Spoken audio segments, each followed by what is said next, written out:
வாழ்க வையகம், வாழ்க வையகம், வாழ்க வளமுடன். குரு வாழ்க, குருவே துணை.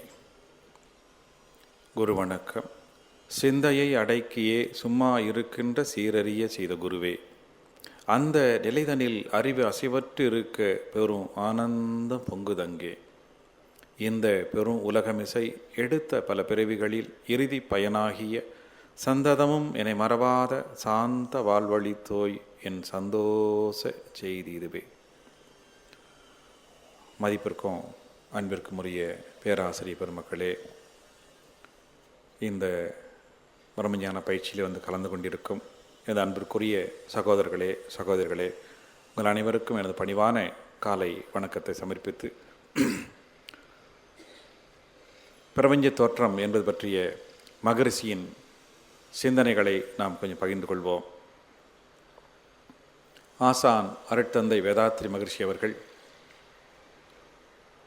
தத்துவங்களையும் விஞ்ஞான நோக்கிலே கொடுத்திருக்கிறார்கள்.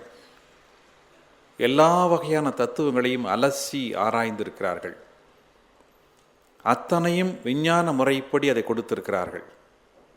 விஞ்ஞானிகளுக்கு தெரியாத பல புதிர்களையெல்லாம் கூட அவர்கள் சுலபமாக கண்டுபிடித்து கொடுத்திருக்கிறார்கள்.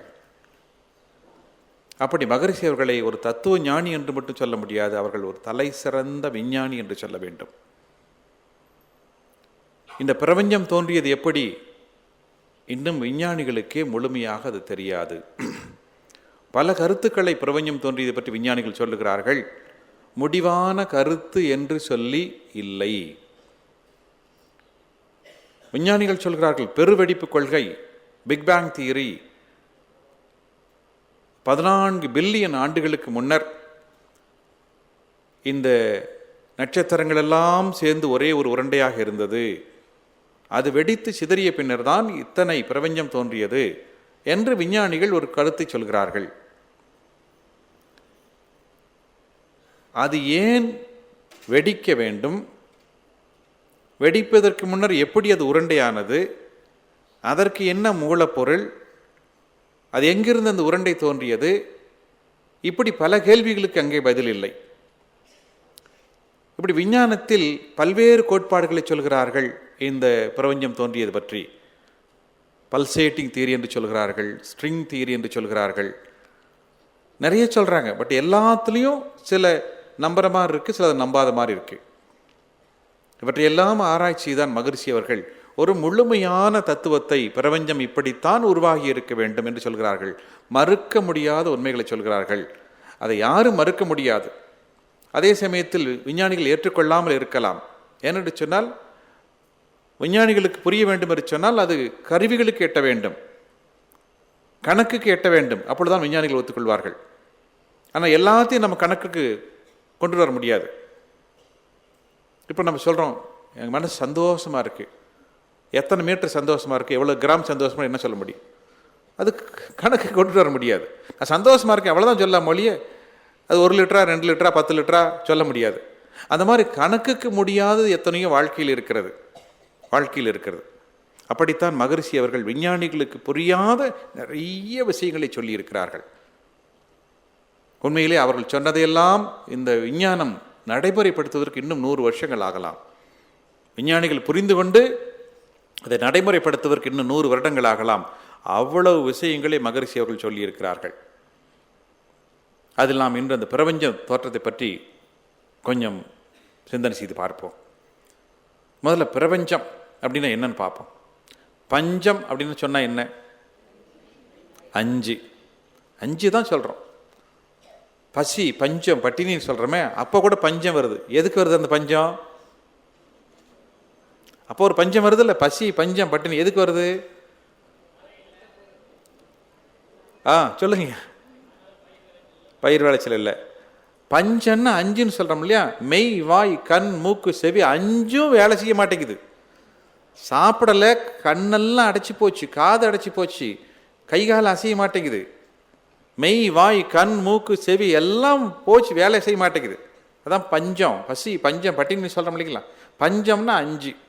சரி, 5ன்னா என்னென்ன? அதில் பஞ்சபூதங்கள் வச்சுங்களேன். பூதம்னா பௌதீகம். பூதம்னா நம்ம கண்ணு காது பெருசாக இருக்குன்னு நினைக்க வேண்டாம். பௌதீகம், அவ்வளோதான்.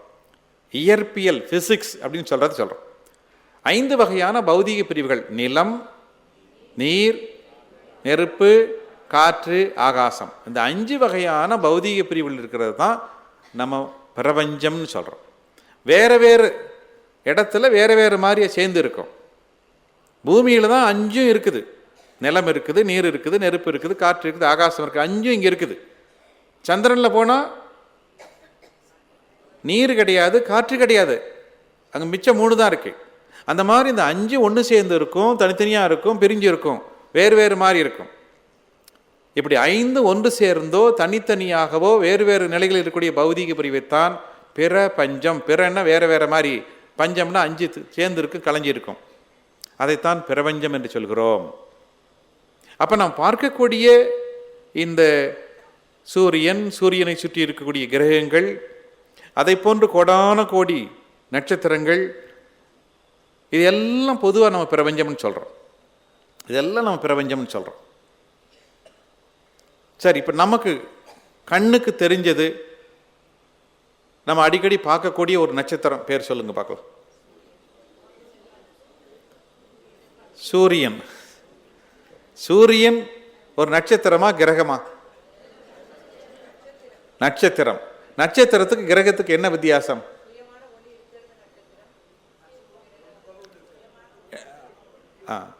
சுயமான வெளிச்சமுடையது, தூரத்தில் இருக்கக்கூடியது, பெரிதாக இருக்கக்கூடியது, இதெல்லாம் நட்சத்திரத்துக்குடையது. கிரகத்திற்கு சுயமான வெளிச்சம் கிடையாது, சிறியதாக இருக்கும். சிறியதாக இருக்கும். இப்போ பூமி ஒரு கிரகம், சூரியன் ஒரு நட்சத்திரம். பூமியை விட சூரியன் பல லட்சம் மடங்கு அதிகம். சூரியனுக்கு தான் அந்த வெளிச்சத்தை கொடுக்கக்கூடிய தன்மை, மற்ற கிரகங்களுக்கெல்லாம் வெளிச்சத்தை கொடுக்கக்கூடிய தன்மை கிடையாது. அப்புறம் எப்படி சந்திரன் நமக்கு தெரியுது, வெள்ளையா தெரியுது? சூரியனுடைய வெளிச்சம் அதில் பட்டு பிரதிபலிக்குது, அவ்வளோதான். சூரியனுடைய வெளிச்சம் பட்டு பிரதிபலிக்கிறதுனால நமக்கு சந்திரன் தெரியுது. சந்திரனுக்கு நிஜமாவே வெளிச்சம் இருந்துச்சுன்னா அமாவாசை பௌர்ணமியே கிடையாது, வளர்வரை தேய்வரையே கிடையாது. நிஜமாவே சந்திரனுக்கு வெளிச்சம் இருந்துச்சுன்னா எல்லா நாளும் உருண்டையாக தெரியும். நமக்கு பௌர்ணமி அன்னைக்கு தான் உருண்டை தெரியுது, மற்ற நாளெல்லாம் குறைஞ்சிட்டே வருது. அமாவாசைக்கு சுத்தமாக தெரிய மாட்டேங்குது. சந்திரனுக்கு நிஜமாவே வெளிச்சம் இருந்துச்சுன்னா அமாவாசை அன்னைக்கு வெளிச்சம் தெரியும். ஏன்னா அமாவாசை அன்னைக்கு சந்திரன் இருக்குது, சூரிய வெளிச்சம் அதில் படலை. அந்த சூரிய வெளிச்சம் படுற பகுதியில் நம்ம பூமி நின்று பார்க்க முடியல, அவ்வளோதான ஒழிய. அப்போ கிரகங்களுக்கு சுயமான வெளிச்சம் கிடையாது, அது சிறியதாக இருக்கும். நட்சத்திரங்களுக்கு சுயமான வெளிச்சம் உண்டு, அது இந்த கிரகங்களை விட பல லட்சம் மடங்கு பெரியதாக இருக்கும். சரி, இப்போ நமக்கு தெரிஞ்ச நட்சத்திரம் சொல்லிட்டீங்க. நமக்கு தெரிஞ்ச ஒரு கிரகம் சொல்லுங்களேன் பார்க்கலாம். ஏதோ ஒரு கிரகம் சொல்லுங்களேன். காலையிலேருந்து சாயந்தரம் வரைக்கும் எத்தனை பேரை கிரகம் திட்டிருப்போம். ஒரு கிரகம் சொல்லுங்க. சனி கிரகம் பாருங்க, ரொம்ப ஃப்ரெண்டு மாதிரி சொல்றாரு.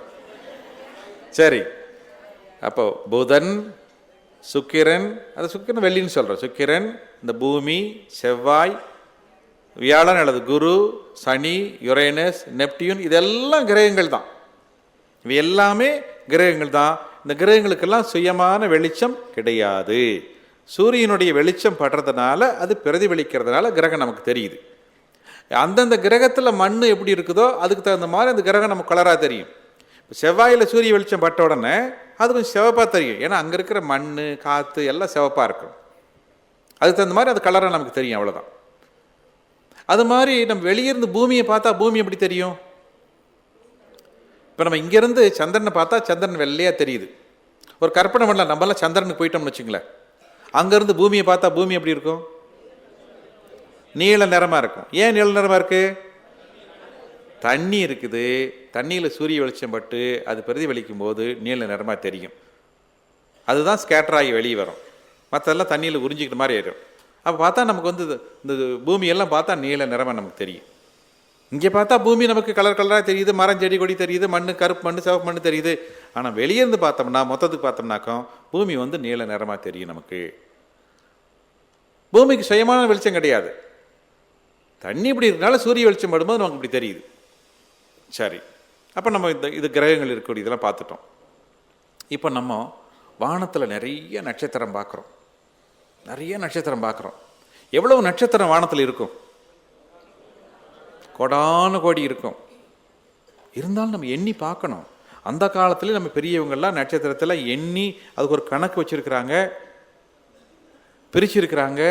அதை வச்சு தான் பஞ்சாங்கம்லாம் வச்சுருக்கிறாங்க.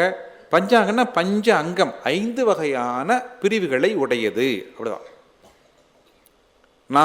நாளை வச்சு சொல்லுவாங்க, வாரத்தை வச்சு சொல்லுவாங்க, மாசத்தை வச்சு சொல்லுவாங்க. இப்படி ஒரு 5 வகையான பிரிவுகள், திதின்னு சொல்றாங்க. சரி, அப்ப எப்படி அவங்கெல்லாம் கணிச்சிருக்கிறாங்க? இன்னைக்காச்சும் நமக்கு டெலஸ்கோப் இருக்குது, அது இருக்கு. அந்த காலத்துல ஒண்ணுமே இல்லாம அத்தனை கண்டுபிடிச்சிருக்காங்களே. அதனால நீங்களும் போய் எதாவது கண்டுபிடிங்க. ஊருக்கு போய் மொட்டை மாடியில் போய் உட்காந்துட்டு அமாவாசை அன்னைக்கு எத்தனை நட்சத்திரக்குன்னு எண்ணி பாருங்க. இப்போ என்ன போச்சு? கொஞ்சம் கூடுனா கூடுது, குறைஞ்சா குறையுது. எண்ணி பார்க்கலாம்ல. நீ எண்ணி பார்த்து ஒன்று சொன்ன அப்புறம் யார் அதை வெரிஃபை பண்ண முடியும்? ஒரு ராஜா மந்திரிகிட்ட கேட்குறார், நம்ம ராஜ்யத்தில் எவ்வளவு காக்காய் இருக்குது? மந்திரி டக்குன்னு சொல்ல, காக்காய் 14,232. என்ன ஐயா, நான் கேட்டேன்னு பதில் சொல்கிறேன், கரெக்டாக இருக்குமா? நிஜமா நான் சொல்றது சரி ராஜா. சரி, நான் எண்ணி பார்க்குறேன். எண்ணி பாருங்க. எண்ணி பார்க்க குறைஞ்சா என்ன பண்ணுறது? குறைஞ்சிச்சுனாக்கா இந்த காக்கா பக்கத்து தேசத்துக்கு போயிடுச்சுன்னு அர்த்தம். கூடிச்சுன்னா பக்கத்து தேச காக்கா நீ என்றக்குள்ளே வந்துருச்சுன்னு அர்த்தம். இவ்வளோதான கணக்கு. அந்த மாதிரி நம்ம எண்ணி பார்ப்போம், ஏதோ தோணும் இல்லையா? அப்படி நம்ம கண்ணால் என்னென்னம்னா ஒரு 5000 நட்சத்திரத்தை கண்ணால் எண்ணி பார்க்கலாம். நம்ம 27 நட்சத்திரம் தொகுதி. ஒவ்வொரு கூட்டத்துக்குள்ளேயும் இப்போ அஸ்வினின்னு சொன்னால் அஸ்வினிக்குள்ளே நிறைய நட்சத்திரம் இருக்கும். நம்ம ஒரு தொகுதியை விரிச்சுக்கிட்டோம். அப்போ கண்ணால் என்னன்னா ஒரு 5000 நட்சத்திரம் எண்ணலாம். ஆனால் டெலஸ்கோப் வச்சு பார்த்தோம்னா எத்தனை நட்சத்திரம் பார்க்கலாம்? 10,000 கோடி. 1 கோடி 2 கோடி அல்ல, 10,000 கோடி நட்சத்திரங்கள் உள்ளன. 1 2 இல்லைங்க. எத்தனை கோடி? 1 கோடி 2 கோடி இல்லை, 10,000 கோடி நட்சத்திரங்கள் உள்ளன. அந்த 10,000 கோடி நட்சத்திரத்தில் ஒரு நட்சத்திரம் தான் நம்முடைய சூரியன். நல்லா ஞாபகம் வச்சுக்க. அந்த 10,000 கோடி நட்சத்திரத்தில் ஒரு நட்சத்திரம் தான் நம்முடைய சூரியன். நினைச்சு பாருங்க. அப்ப நம்ம சூரியன் எவ்வளவு சின்னது நினைச்சு பாருங்க. அப்ப ஒவ்வொரு நட்சத்திரமும் ஒரு சூரியன் தான். ஒவ்வொரு நட்சத்திரமும் ஒரு சூரியன் தான். நம்ம சூரியனை விட பெரிய இதெல்லாம் இருக்கு, இன்னும் பெரிய நட்சத்திரம்லாம் இருக்கு. இப்போ நம்ம சூரியனுக்கு 9 கிரகம்னா இன்னும் 12 கிரகம் 15 கிரகம் 20 கிரகம் இருக்கக்கூடிய நட்சத்திரங்கள்லாம் இருக்கு. அப்போ இப்படி ஒரு கற்பனை பண்ணி பாருங்க. அப்போ ஒவ்வொரு நட்சத்திரத்தை சுற்றியும் கிரகங்கள் இருக்கின்றன. இப்போ நம்ம சூரியனை சுற்றி 9 கிரகம்னு சொல்கிறோம். அது கூட கடைசியில் அந்த புளூட்டோவை கிரக கணக்கில் சேர்க்க வேண்டாம்னு சொல்லிட்டாங்க. ஏன்னா ரொம்ப சின்னதாக இருக்குது, தூரத்தில் இருக்கிறனால அது கிரகத்தில் சேர்க்க வேண்டாம்னு சொல்லிட்டாங்க. சரி, இப்போ 8 கிரகம்னு வச்சுங்களேன். இந்த 8 கிரகத்திலையுமா மனிதர்கள் இருக்கிறாங்க. மனிதர்கள் எங்கே இருக்கிறாங்க? பூமியில் மட்டும்தான் இருக்கிறாங்க, மற்றதுல இல்லை. ஏன்னா மற்றதுல எல்லாம் உயிர் வாழக்கூடிய அளவுக்கு அங்கு வசதிகள் இல்லை. வசதி இருக்கணும், வசதி இருந்தால் தான் உயிர் வாழ முடியும். இந்த 3வது கிரகத்தில் மட்டும்தான் உயிர் வாழக்கூடிய அளவுக்கு தகுதிகள் இருக்கிறது, வசதி இருக்குது, மற்றதுல இல்லை. அப்போ ஒவ்வொரு நட்சத்திரத்தை சுற்றியும் கிரகங்கள் இருக்கும் இல்லையா? அதில் ஏதாவது ஒரு கிரகத்தில் அங்கங்கே உயிரினம் வாழக்கூடாதா? இருக்கலாம், இருக்கலாம். விஞ்ஞானம் இல்லை என்று சொல்லவில்லை. வானத்தில் பார்க்குற ஒவ்வொரு நட்சத்திரத்தை சுற்றியும் கூட ஏதாவது ஒரு கிரகத்திலே மனிதர்கள் இருக்கலாம். நம்மை போன்ற மனிதர்கள் இருக்கலாம். நம்மை விட இன்னும் புத்திசாலித்தனமான மனிதர்கள் கூட அங்கே இருக்கலாம். நம்ம இன்னும் அங்கே போய் பார்த்துட்டு வர முடியல. அவங்கெல்லாம் கூட நம்மளை பார்த்துட்டு போகலாம் போயிருப்பாங்க. சில சமயம் பறக்கம் தட்டு வருதுன்னு சொல்கிறாங்க இல்லைங்களா? அது உண்மையாக இருந்தாலும் கூட இருக்கலாம். அவங்கெல்லாம் கூட அங்கேருந்து நம்மளையெல்லாம் பார்த்துட்டு போயிருப்பாங்க. அந்த மனுஷர் கொஞ்சம் வித்தியாசமாக இருக்கலாம். இப்போ நமக்கெல்லாம் 2 கை 2 கால் 1 தலை இருக்குது. அங்கெல்லாம் கொஞ்சம் வித்தியாசமாக இருந்தாலும் இருக்கும். இந்த கற்பனையில் போடுறாங்களா, அம்புலி மாமாவிலே போடுறாங்களா, அந்த மாதிரி கூட வேற வித்தியாசமாக இருக்கலாம்.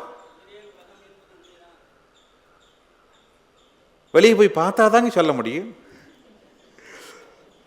ஐயா, ஈரேல் உலகம் என்பது உண்மைதான். ஈரேல் என்ன? கோடிக்கணக்கான உலகங்கள். ஐயா, ஈரேலோட முடிக்கிறது அது நம்ம ஒரு கற்பனைக்காக சொன்னோம். அப்ப இந்த 10,000 கோடி நட்சத்திரத்திலும் ஒவ்வொரு நட்சத்திரத்தை சுற்றியும் பூமி போன்ற அமைப்பு இருக்கலாம், அங்கும் மனிதர்கள் இருக்கலாம், உயிரினங்கள் இருக்கலாம். சரி, நம்ம ஒரு பக்கத்தில் நமக்கு ஒரு நட்சத்திரம் வச்சுக்கோங்க. இப்போ நம்ம சூரியனுக்கு அடுத்து இருக்கக்கூடிய ஒரு நட்சத்திரம், நல்ல பிரைட்டாக இருக்கக்கூடிய ஒரு நட்சத்திரம், சூரியனுக்கு பக்கத்தில் இருக்க நட்சத்திரம், அதுக்கு விஞ்ஞானத்தில் பேர் ஆல்ஃபா சென்டாரியஸ்ன்னு சொல்லுவாங்க. பக்கத்தில் இருக்கக்கூடிய நட்சத்திரம், பிரைட்டாக இருக்க நட்சத்திரம். இப்போ நம்ம அந்த நட்சத்திரத்தில் போய் அதுக்குள்ளே கிரகம் இருக்குதா, அங்கே மனுஷன் இருக்கான்னு பார்த்துட்டு வரலாமா? பார்க்கலாமா? சரி, பார்க்கணும். எப்படி இங்கிருந்து போகிறது? நடந்தே போகலாமா? எப்படி போகலாம் இங்கிருந்து அந்த நட்சத்திரத்துக்கு? எப்படி போகலாம் சொல்லுங்க. நீங்கள் இப்போ என்ன சொல்கிறீங்களோ அதை அப்படி வர வைக்கணும். இப்போ பஸ்ஸுன்னா பஸ்ஸு வர வைக்கலாம். ஆராய்ச்சி தான். ஆராய்ச்சியில் எப்படி போகிறது? தவம் செஞ்சாதான் தூங்கிடுறமே. துரியம்னு சொன்னா கொரட்டை வந்துடுது.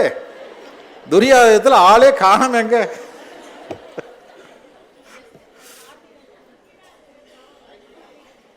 சரி, ராக்கெட்டில் போகலாம் சரிதான்ல. ஏன்னா விமானத்தில் போனால், ஆகாய விமானத்தில் போனால் காத்திருக்க வரைக்கும் தான் பறக்கும். பூமிக்கு மேலே ஒரு 10 மைல் வரைக்கும் தான் ஆகாய விமானம் பறக்கக்கூடிய அளவுக்கு, அது கூட ஒரு 3 மைல் வரைக்கும் தான் பறக்கும். அதுக்கு மேலே ஆகாய விமானம் பறக்கிறது காற்று பத்தாது. அப்போ ராக்கெட்டு தான் போகலாம். சரி, இப்போ பூமியிலிருந்து ஒரு ராக்கெட்டில் இங்கேருந்து வேகமாக போகக்கூடிய ராக்கெட் ஒரு கடை வாங்கிட்டு போனோம்னா பக்கத்து நட்சத்திரத்துக்கு போகிறதுக்கு மட்டும் எவ்வளோ நாள் ஆகும்? ஒரு கணக்கு, சும்மா ஒரு குத்து மதிப்பை சொல்லுங்க பார்க்கலாம். ஏதோ ஒன்று சொல்லுங்களேன். ஏன்னா நம்ம நட்சத்திரத்துக்கும் பக்கத்தில் இருக்க நட்சத்திரத்துக்கு இடையில தூரம் வந்து 4.3 ஒளியாண்டு. ஒளியாண்டுன்னா இப்படி டார்ச் லைட் இங்கிருந்து அடிச்சிங்கன்னா இந்த வெளிச்சம் போய் சேர்றதுக்கு 4.3 வருஷம் ஆகும்.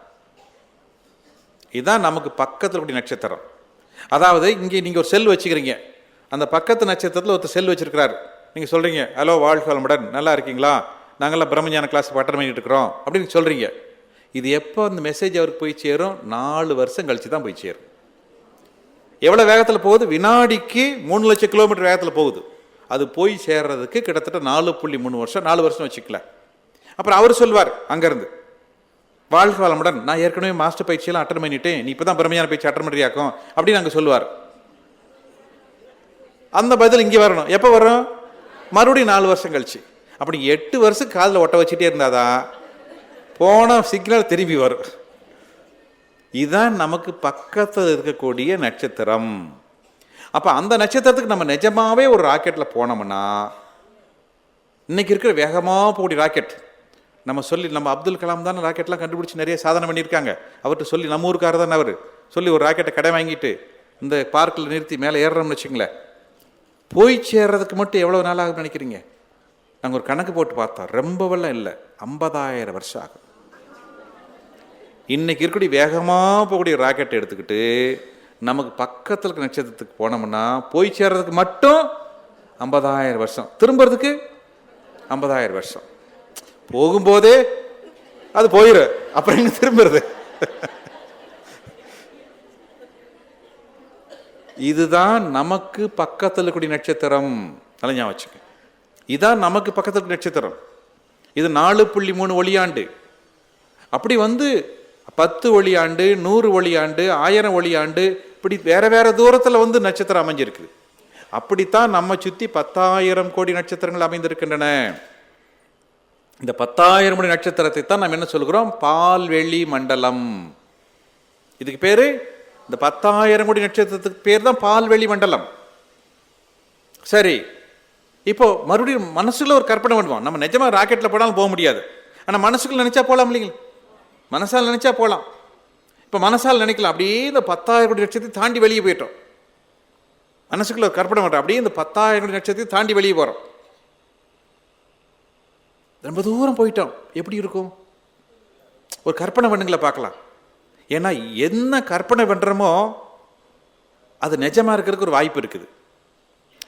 நீங்கள் பண்ணுற கற்பனை நிஜமாக இருந்தால் அதுதான் உள்ளுணர்வு, இன்ட்யூஷன். பண்ணுற கற்பனை நிஜமாக இருந்துச்சுன்னா அதுதான் உள்ளுணர்வு, இன்ட்யூஷன். பண்ணுற கற்பனை தப்பாக இருந்துச்சுன்னா அது மயக்கம், மாய, illusion. If your imagination is real, that is intuition. If your imagination is false, that is illusion. பரவாயில்லை, ஏதோ ஒன்று கிடைக்கட்டுமே, கற்பனை பண்ணி பார்ப்போமே. அப்போ இந்த 10,000 கோடி நட்சத்திரத்தையும் தாண்டி வெளியே போயிட்டோம்னா, ரொம்ப தூரம் போயிட்டோம், எப்படி இருக்கும்? சும்மா ஒரு கற்பனையில் தோன்றதை சொல்லுங்க பார்க்கலாம். இருட்டாக இருக்கும். சரிதாங்களா? அந்த இருட்டுக்குள்ளேயே போய் பார்க்குறோம். எங்கேயாச்சும் இருட்டு முடியுதான்னு பார்க்குறோம். எங்கேயா இருட்டு முடிஞ்சால் வெளிச்சு வரும்ல, இருட்டுக்குள்ளேயே போகிறோம், எப்படி இருக்கும்? போயிட்டே இருக்குது. எவ்வளோ நாள் நம்மளும் விடுறதில்ல, நம்மளும் போயிட்டே இருக்கிறோம். ஒரு சும்மா கற்பனையை சொல்லுங்களேன், இப்போ நம்மளும் போயிட்டே இருக்குது, இருட்டாகவே இருக்குது. சும்மா ஒரு கற்பனை பண்ணுங்களேன், நாம் அதுவாயிடுறோம். சரி, அந்த இருட்டுக்குள்ளேயே ரொம்ப தூரம் போனோம்னாக்கோ, அந்த இருட்டுக்குள்ளே போய் அப்படியே நின்று திரும்பி பார்க்குறோம். ரொம்ப தூரம் போயிட்டோம்னா இந்த 10,000 கோடி நட்சத்திரம் இருக்கு இல்லைங்களா, இது ஒரு சின்ன உருண்டையாக போயிடும். இங்கே பார்த்தா பெருசாக இருக்குது 10,000 கோடி நட்சத்திரம். ரொம்ப தூரம் வெளியே போயிட்டோம்னா அந்த 10,000 கோடி நட்சத்திரமும் சின்ன உருண்டையாக போயிடும், சின்ன உருண்டையாயிரும்.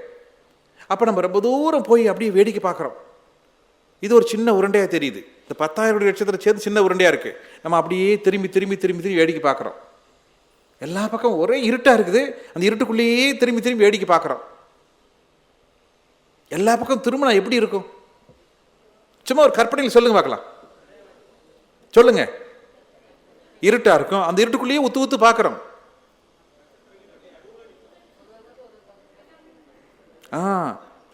அப்படி பார்த்தோம்னா இது இந்த 10,000 கோடி நட்சத்திரம் சேர்ந்து ஒரு உருண்டை தெரியுது இல்லைங்களா, உருண்டை. இந்த உருண்டைக்குள்ளே தான் 10,000 கோடி நட்சத்திரம் இருக்குது. நம்ம ரொம்ப தூரம் போய் அப்படியே திரும்பி திரும்பி பார்த்தோம்னாக்கும் இந்த மாதிரி உருண்டைகள் கோடிக்கணக்கான உருண்டைகள் மிதந்து கொண்டிருக்கின்றன. இந்த மாதிரி உருண்டைகள் கோடிக்கணக்கான உருண்டைகள் மிதந்து கொண்டிருக்கின்றன. 1 2 அல்ல, இந்த 10,000 கோடி நட்சத்திரம் சேர்ந்தது ஒரு உருண்டை. நம்ம என்ன நினைக்கிறோம், இதுதான் சக்தி களம் நினைக்கிறோம். ஒரு கற்பனைக்கு சரிதான், ஆனால் இது ஒரு குட்டி குட்டி சக்தி களம். இதை தாண்டி வெளியே போனோம்னா இந்த மாதிரி உருண்டைகள் கோடிக்கணக்கான உருண்டைகள் இருக்கின்றன. அந்த ஒவ்வொரு உருண்டைக்குள்ளையும் போய் பார்த்தா அங்கே ஒரு 10,000 கோடி 20,000 கோடி நட்சத்திரம் இருக்குது. இந்த ஒவ்வொரு உருண்டைக்குள்ளேயும் போய் பார்த்தோம்னா அங்கே ஒரு 10,000 கோடி 20,000 கோடி நட்சத்திரம் இருக்குது. இதெல்லாம் சேர்ந்தது தான் பிரபஞ்சம்.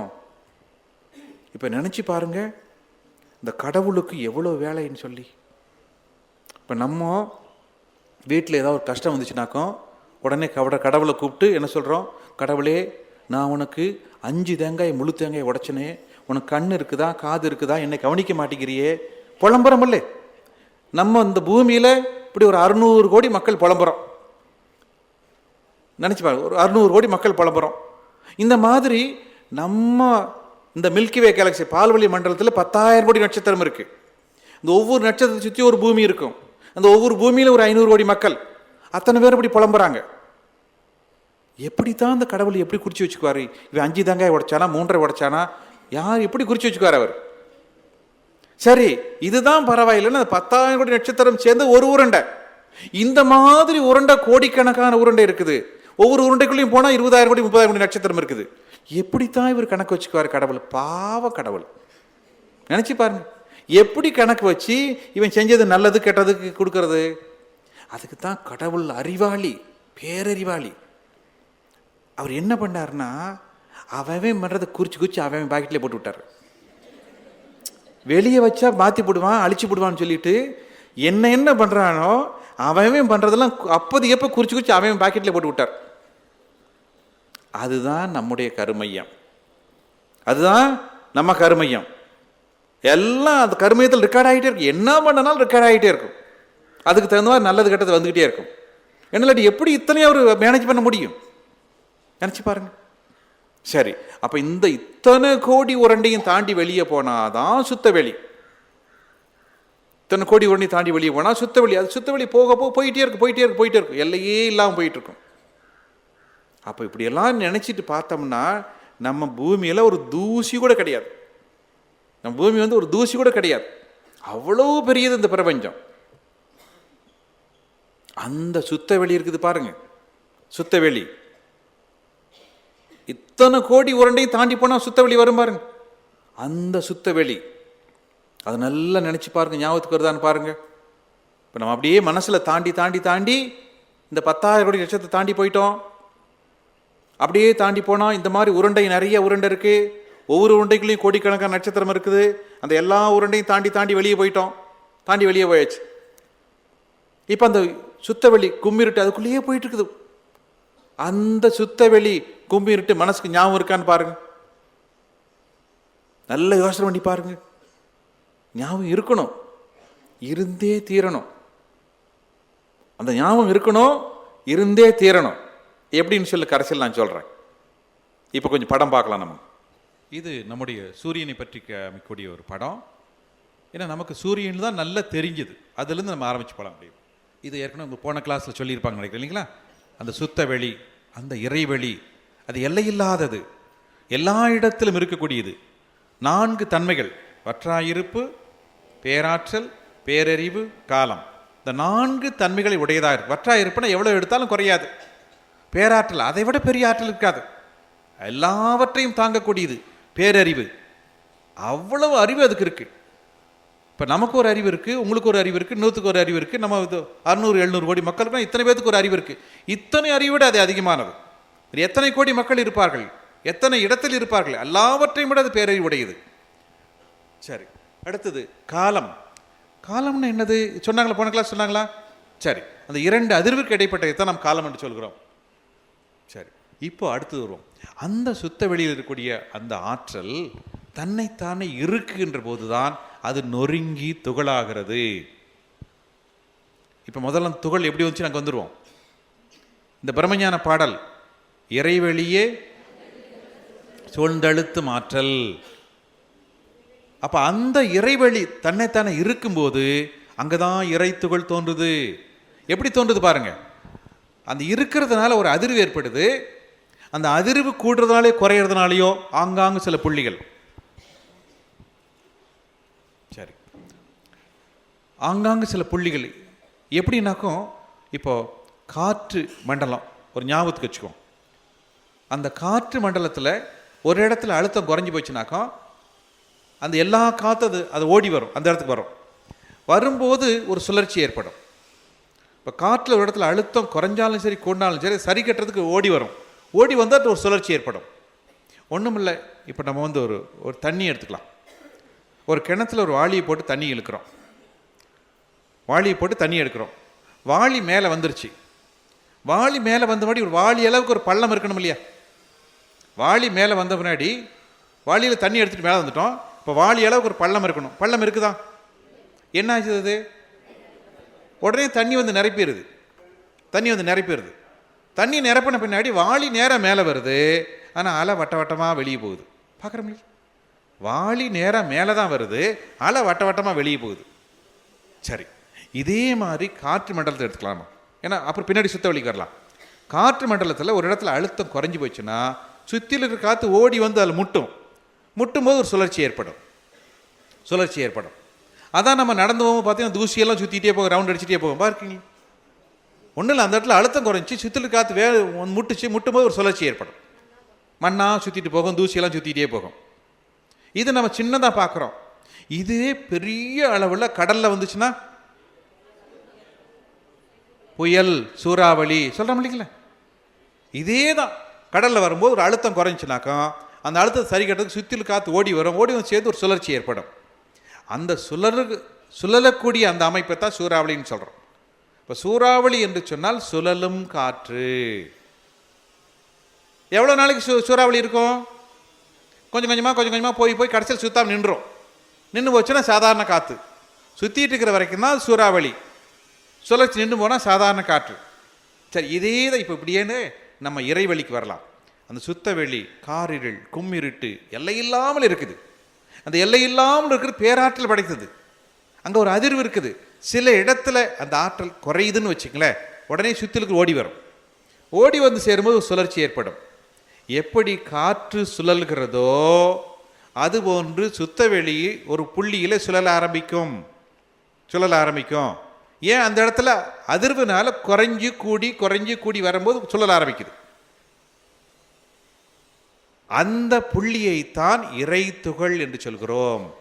அந்த சுழலும் சுத்தவெளி காற்று மண்டலத்தில் எப்படி ஒரு சுழற்சி ஏற்படுகிறதோ அதுபோன்று சுத்தவெளியிலே ஒரு சுழற்சி ஏற்படுகிறது.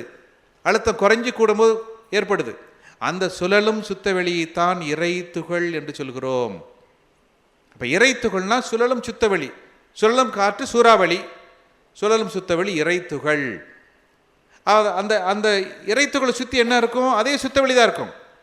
அதாவது அழுத்தி அழுத்தி அழுத்தி அழுத்தி சின்னதாக பண்ணிடும். அந்த சுழற்சியை சின்னதாக பண்ணிடும், ரொம்ப ரொம்ப சின்னதாக பண்ணிடும்.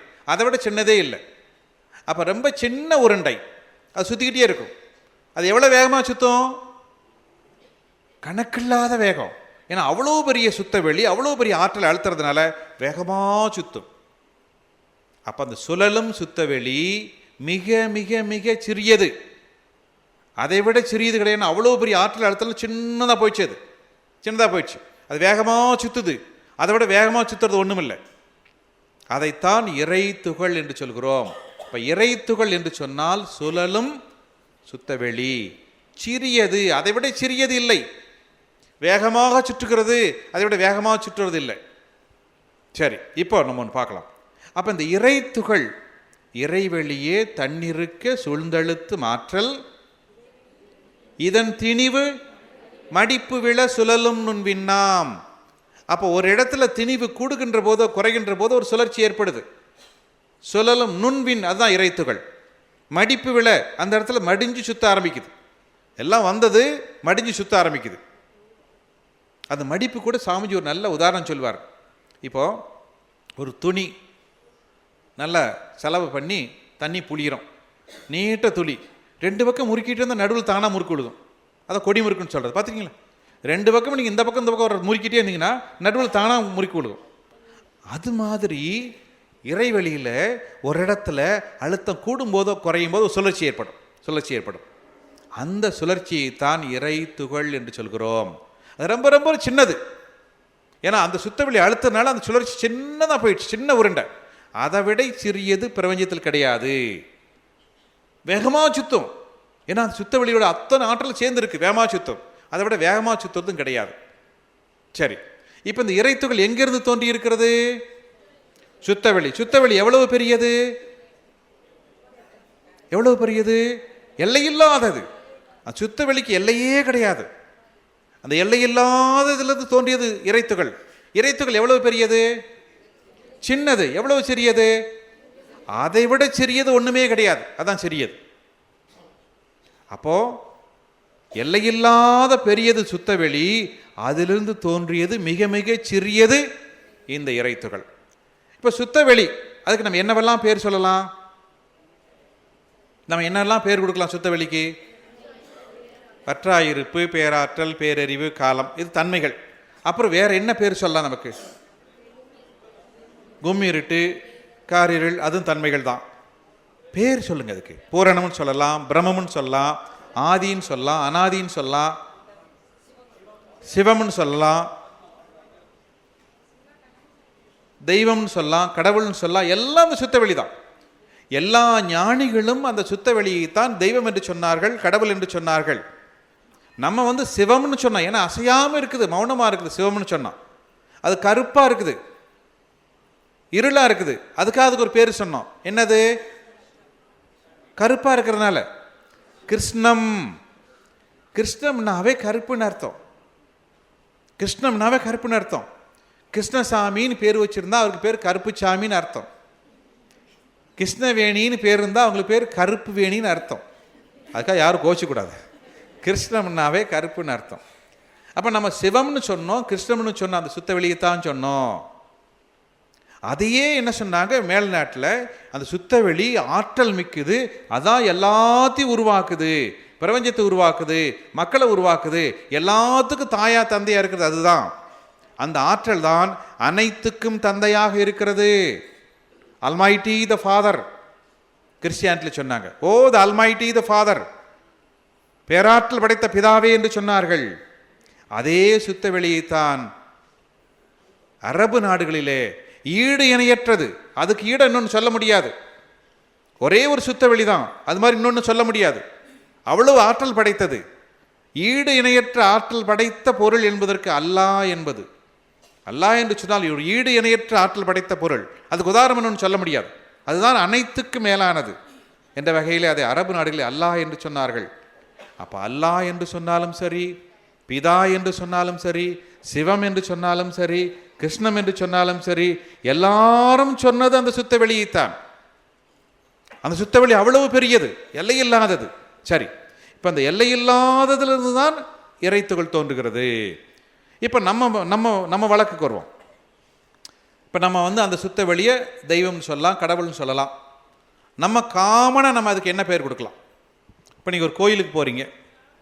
கோயிலுக்கு போகும்போது நான் தெய்வத்தை கும்பிட போகிறேன்னு சொல்கிறோமா, கடவுளை கும்பிட போகிறேன்னு சொல்கிறோமா, இல்லை வேறு ஏதாவது பேர் சொல்கிறோமா? அதுக்கு சாமி கும்பிட போகிறேன்னு சொல்கிறோம். அப்போ அதை சாமின்னு சொல்லாமல், அந்த சுத்த வெளியே நம்ம சாமின்னே சொல்லாமா? நம்பிக்கை வரமாட்டேங்குது. ஏன்னா இது வரைக்கும் என்னென்னவோ பார்த்து சாமி சாமின்னு சொல்லிவிட்டு அதை வரமாட்டேங்குது. சரி, அந்த சுத்த வெளி சாமின்னு வச்சுக்கலாம். அது எவ்வளவு பெருசு? எல்லையில்லாதது. சரி, அந்த சுத்த வெளியிலிருந்து உருவான இறைத்துகள் இருக்குது பாருங்க, சின்னது சின்னது, மிக மிக சின்னது. அப்பா அது என்ன சாமி, இது என்ன சாமி? அவ்வளோதான். நீங்கள் புத்திசாலி, கரெக்டாக சொல்லிட்டீங்க. அது பெரிய சாமி, இது சின்ன சாமி, இவ்வளோதான். ஒருவேளை நமக்கு பேர் வச்சது கூட பெரியவங்க அப்படி தான் வச்சுருப்பாங்க, நமக்கு தான் பேருக்கு அர்த்தம் தெரியாமல் போச்சு. அப்போ இனிமேல் பெரிய சாமின்னா சுத்தவெளி, சின்ன சாமின்னா இறைத்துகள். இது நல்லா ஞாபகம் வச்சுக்கணும். எங்கே பெரிய சாமி சின்ன சாமி வந்தாலும் ஞாபகம் வச்சுக்கணும். அது உண்மைதான், சரியான உண்மைதான். ஏன்னா பெரியவங்க எதுவுமே அர்த்தம் இல்லாமல் சொல்லியிருக்க மாட்டாங்க. நமக்கு அர்த்தம் புரியாமல் போயிருக்கும், இடையில சரியாக சொல்லியிருக்க மாட்டாங்க, எல்லாம் அர்த்தத்தோடு தான் செஞ்சுருப்பாங்க. சரி, அப்போ இந்த இறைத்துகள் வந்துருச்சு. இப்போ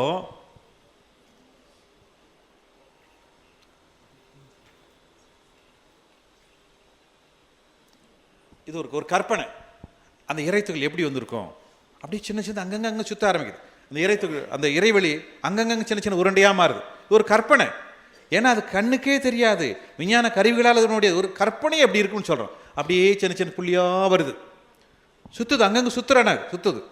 ஆனால் இது எப்படி எவ்வளோ நாளைக்கு சுற்றும்? கொஞ்ச நாள் கழிச்சு ஓஞ்சிரும் இல்லை, அப்படியே இருக்காது. அப்படியே சுற்றி சுற்றி சுற்றி கடைசியில் நின்று போயிடும். இப்போ சூறாவளி வருதுன்னா சூறாவளி வருஷமெல்லாம் சுற்றிட்டு இருக்காது, 2 நாள் 5 நாள் 10 நாள் சுற்றி ஓஞ்சி போயிடும். அந்த மாதிரி இந்த இறைத்துகளும் சுற்றி சுற்றி ஓஞ்சிடும். ஆனால் ஓயிறதுக்கு பல கோடி வருஷமாகும், இதுக்கு பல கோடி வருஷமாகுது. அப்போ இந்த இறைத்துகள் தோன்றி நேற்று தோன்றி இருக்கும், இன்னைக்கும் தோன்றும், நாளைக்கும் தோன்றும், தொடர்ந்து நடந்துக்கிட்டே இருக்கும். சரி, இப்படி வரும்போது இப்போ அந்த இறைத்துகளில் இன்னைக்கு தோன்றது கொஞ்சம் இருக்கும், 10 வருஷத்துக்கு முன்னாடி தோன்றது இருக்கும், 2000 வருஷத்துக்கு முன்னாடி தோன்றது இருக்கும். அப்போ கொஞ்சம் கொஞ்சமாக வேகம் குறைஞ்சிட்டே வரும். இந்த வேக வேறுபாடுடைய இறைத்துகள் எல்லாம் சேர்ந்து அது ஒரு உருண்டையாக மாறும். வேக வித்தியாசம் இருக்கிறது, மெதுவாக இருக்கிறது நடுவில் இருக்கும், வேகமாக இருக்கிறது கொஞ்சம் தள்ளி இருக்கும். அப்படி அந்த இறைத்துகள் எல்லாம் சேர்ந்து சேர்ந்து சேர்ந்து சேர்ந்து அது ஒரு உருண்டையாக மாறும். இறைத்துகள் தோன்றிருச்சு, அதில் வேக வேறுபாடுடைய இறைத்துகள் எல்லாம் சேர்ந்து சேர்ந்து சேர்ந்து சேர்ந்து அது ஒரு உருண்டையாக மாறும். இது அந்த சூழ்ந்து அழுத்தத்தை காமிக்கிறது. அந்த வேக வேறுடைய இறைத்துகள் எல்லாம் சேர்ந்து சேர்ந்து சேர்ந்து சேர்ந்து அது ஒரு உருண்டையாக மாறுகிறது. இந்த உருண்டைக்கு பெயர் விண்ணுன்னு சொல்றோம். இந்த உருண்டைக்கு பெயர் தான் விண் என்று சொல்வது. அப்ப இதுக்குள்ள கோடான கோடி இறைத்துகள் இருக்கும். கோடான கோடி இறைத்துகள் சேர்ந்து இந்த உருண்டையை தான் விண் என்று சொல்கிறோம். அல்லது இந்த மாதிரி விண்ணு தனித்தனியாக இருக்கிறதுக்கு தான் ஆகாசம்னு சொல்றது. ஆகாசம்னா அந்த விண் நிறைந்த பகுதி, விண் இங்கொன்று இங்கொன்று இங்கொன்று அப்படி இருக்கும், அதைத்தான் நம்ம ஆகாசம் என்று சொல்கிறோம். அந்த ஆகாசம் வெளியே இருக்கும்போது மகா ஆகாசம்னு சொல்கிறோம். அதுவே விண்கள் உடம்புக்குள்ள ஓடிட்டு இருக்கும்போது சித்தாகாசம், உயிர் என்று சொல்கிறோம். அதே விண்கள் தான் ஒரு குரூப்பாக உடம்புக்குள்ள தலையிலிருந்து கால் வரைக்கும் ஓடிட்டு இருக்கும்போது அதை நாம் உயிர் அல்லது சித்தாகாசம் என்று சொல்கிறோம். இப்படி இந்த இறைத்துகள் ஒன்று சேர்ந்து விண் உருவாகிறது. இதுக்குள்ள எவ்வளவு இறைத்துகள் இருக்கும்? கோடிக்கணக்கான இறைத்துகள் இருக்கும், என்ன முடியாது, கோடிக்கணக்கான இறைத்துகள் இருக்கும். சரி, இப்போ இந்த இறைத்துகளையும் விண்ணி ஞாபகம் வச்சுக்கணும், நம்ம ஞாபகம் வச்சுக்கணும். அதுக்கு ஒரு நல்ல உதாரணம், பூந்தி வீட்டில் சாப்பிட்ருக்கீங்களா? சாப்பிட்ருக்கீங்க. சரி, இந்த பூந்தியை உருட்டி பிடிச்சி உருண்டையாக பண்ணோம்னா அதுக்கு ஒரு பேர் லட்டு. இதில் எது லட்டு மாதிரி, எது பூந்தி மாதிரி? இறைத்துகள் பூந்தி மாதிரி, விண்ணு லட்டு மாதிரி. இது நல்லா ஞாபகம் வச்சுக்கணும். இனிமேல் எங்கே லட்டு சாப்பிட்டாலும் ஆமாம் இது விண்ணு, இது பூந்தி, இது இறைத்துகள் ஞாபகம் தரணும். சரிதானுங்க? ஏன்னா இறைத்துகள் பூந்தி உருட்டி பிடிச்சா லட்டு, அவ்வளோதானே. அப்போது அந்த ஒவ்வொரு இறைத்துகள், கோடிக்கணக்கான இறைத்துகள் சேர்ந்த உருண்டையைத்தான் நாம் விண் என்று சொல்கிறோம். அப்போ இந்த விண்ணை சுற்றி அந்த சுத்தவெளி அழுத்திக்கிட்டே இருக்கும். அதிலிருந்து கொஞ்சம் கொஞ்சம் அந்த இறைத்துகள் வெளியே ஓடிக்கிட்டே இருக்கும், அழுத்துறதுனால ஓடிக்கிட்டே இருக்கும். இந்த ஓடக்கூடிய இறைத்துகள் தான் அப்படியே போய் கரைஞ்சி ஒன்றும் இல்லாமல் போகும். அதைத்தான் காந்தம் என்று சொல்கிறோம். இந்த விண்ணிலிருந்து இறைத்துகள் வெளியே வந்து கொஞ்சம் கொஞ்சமாக போய் கடைசியில் மறைஞ்சிரும். அந்த இறைத்துகள் மறையக்கூடிய தன்மையை, அந்த ஆற்றலை இழக்கக்கூடியதை, அதைத்தான் காந்தம் என்று சொல்கிறோம்.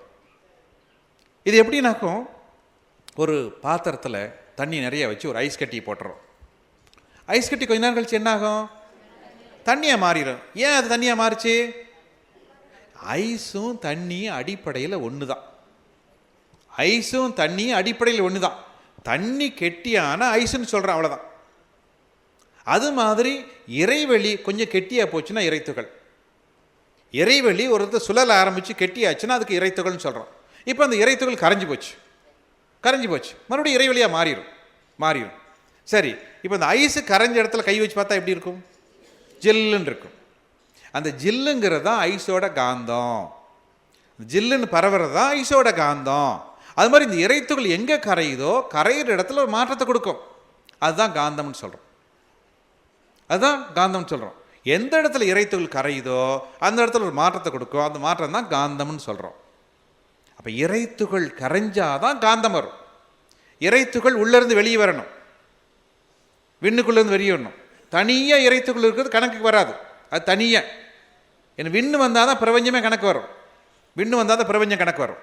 அந்த விண்ணிலிருந்து இறைத்துகள் வெளியே வந்து கரைவதைத்தான் நாம் காந்தம் என்று சொல்கிறோம்.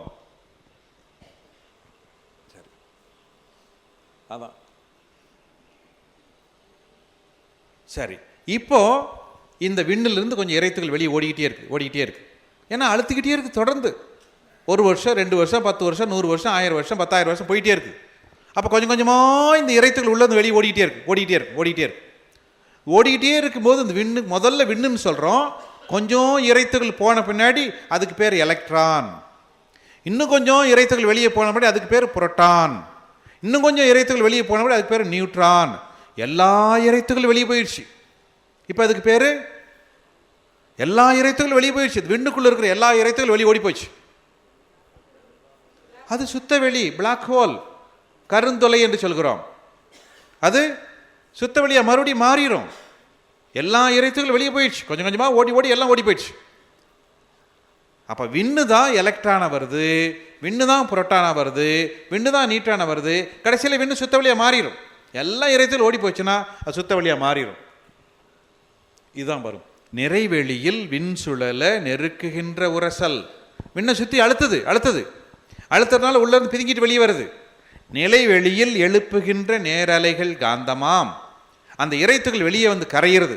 எப்படி ஐஸ் கரைஞ்சா குளிர்ச்சியாக மாறுதோ அது மாதிரி இறைத்துகள் வெளியே வந்து கரைஞ்சி அது ஒரு மாற்றத்தை கொடுக்குது. காந்தமாம். சரி, இப்போ அப்படியே அந்த இறைத்துகள்லாம் உள்ள சுற்றிக்கிட்டே இருக்குது. அந்த உருண்டைக்குள் அப்படியே சுற்ற ஆரம்பிக்குது. சும்மா ஒரு கற்பனை. இறைத்துகள்லாம் யாரும் பார்க்க முடியாது, விஞ்ஞானத்தில் பார்க்க முடியாது. ஒரு மனசில் ஒரு மனதால் நினைச்சு பார்க்குற, கற்பனை பண்ணி பார்க்குறோம். அப்படி உள்ளுக்கு இறைத்துகள் நிறைய இருக்கு. இந்த இறைத்துகள் சேர்ந்த விண்ணு சுற்றிக்கிட்டே வருது.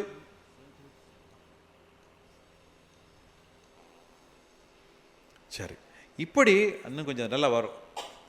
டைம் இல்லை, அதனால் கொஞ்சம் வேகமாக போக வேண்டியிருக்கு உங்களுக்கு. அப்படி வரும்போது அந்த உள்ளேருந்து இறைத்துகள் வெளியே வந்து காந்தமாக மாறுது. அது எந்த இடத்துல வருது? ஜடப்பொருளில் வந்து அதுக்கு பேர் வான்காந்தம், ஜீவனில் வந்து அதுக்கு பேர் ஜீவகாந்தம். இப்போ இந்த விண்ணு உருவான பின்னாடி தனித்தனியாக இருந்தால் அதுக்கு பேர் ஆகாசம். 2 விண்ணு 3 விண்ணு கூட்டு சேர ஆரம்பிச்சுன்னா முதல்ல அதுக்கு பேர் வாயு. இன்னும் நிறைய கூட்டு சேர்ந்துச்சுன்னா அதுக்கு பேர் அடர்ந்த வாயு, கெட்டியான வாயு. கெட்டியான வாயுன்னா ஆக்சிஜன் வச்சுக்கங்களேன் ஒரு உதாரணத்துக்கு. லேசான வாயுன்னா ஹைட்ரஜன் வச்சுக்கோங்க. ஏன்னா ஹைட்ரஜனில் ஒரே ஒரு எலக்ட்ரான் இருக்கும், ஒரு புரோட்டான் இருக்கும். விஞ்ஞான ரீதியாக பார்த்தீங்கன்னா ஹைட்ரஜனில் ஒரே ஒரு எலக்ட்ரான், ஒரு புரோட்டான் இருக்கும். அது லேசான வாயின்னு வச்சுக்கோங்க. ஆக்சிஜன் வந்துச்சுன்னா 8 எலக்ட்ரான், 8 புரோட்டான், 8 நியூட்ரான் இருக்கும். அது ஆக்சிஜன்றது. இது கொஞ்சம் கெட்டியான வாயின்னு வச்சுக்கோங்க. ஆக்சிஜன் தான் நெருப்பு எரியறதுக்கு காரணம். ஆக்சிஜன் தான் நெருப்பு எரியறதுக்கு காரணம். நெருப்பு எரியும் போது வெளிச்சம் வரும் பாருங்க. அந்த வெளிச்சம் என்பது காந்தம். நெருப்பு என்பது ஒரு பொருள், வெளிச்சம் என்பது ஒரு காந்தம். ஆற்றலாக வெளியே வருவதெல்லாம் காந்தம். இந்த டியூப்லைட் என்பது பொருள், அதிலிருந்து வரக்கூடிய வெளிச்சம் என்பது காந்தம். மைக் என்பது பொருள், இதிலிருந்து வரக்கூடிய ஓசை என்பது காந்தம். அப்போ ஆற்றலாக வருவதெல்லாம் காந்தம், மற்றதெல்லாம் பொருளாக இருக்கு. சரி, அப்படி ஜடப்பொருளில் வந்தால் அது வான்காந்தம். நிலம், நீர், நெருப்பு, காற்று, ஆகாசம், சூரியன், சந்திரன், பூமி, இப்படி ஜடப்பொருளில் வந்தால் அது வான்காந்தம். உயிர் பொருளில் வந்தால் ஜீவகாந்தம். உயிர் பொருள் ஏதாவது சொல்லுங்க பார்க்கலாம். மனிதன், ஆடு, மாடு, விலங்கினங்கள், இப்படி எல்லாம் ஜீவகாந்தம். நீ கண்ணில் பார்க்குறீங்க, உங்களுக்கு ஜீவகாந்த அலை போகுது. காதால கேட்குறீங்க, ஜீவகாந்த அலை. ஒரு பூவிலிருந்து ஒரு வாசனை வருது, ஜீவகாந்த அலை. இப்படி உயிர் பொருளிலிருந்து வருவதெல்லாம் ஜீவகாந்தம், ஜடப்பொருளிலிருந்து வருவதெல்லாம் வான்காந்தம்.